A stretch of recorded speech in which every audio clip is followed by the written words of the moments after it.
How do you go about getting through limiting beliefs around, or what I would describe as limiting beliefs around money and investing in yourself, like you would invest in a stock?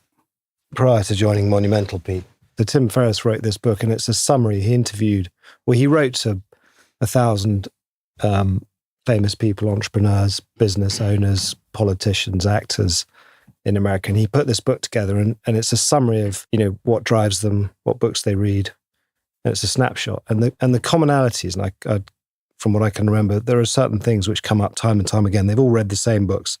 They all have coaches. They all have mentors. They all invest as much time and as money as they can in themselves as well as their business.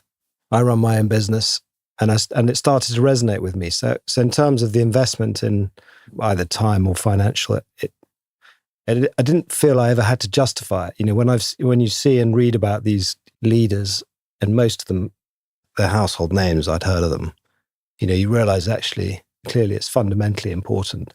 For me, if I want to run a successful business, then obviously it's an important part of that. So I never felt the need to justify it to myself. It was interesting, isn't it? Yeah. Anyone else want to dive in on that question? I was listening to a podcast the other day, The Diary of a CEO, and... What's that? Which podcast?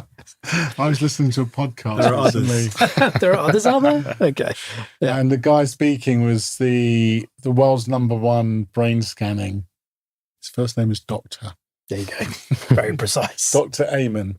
Yeah. And he's scanned about 250,000 brains. And they were talking about medication and ADHD and, should you, shouldn't you take the medication? And he said the question isn't always should you, but why should you not? What's the cost of not doing it? And so I'd reflect that back to you. And what's your cost of not joining? If you're sitting on the fence, there's clearly something that you want to improve in your life. Can you afford to not take the leap? Have you got the support structure around you? Have you got the outlet?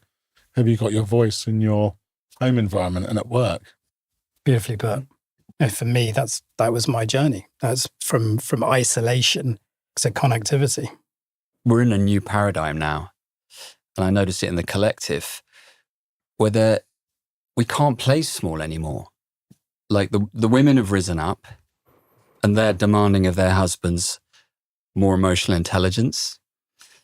Children are expecting more.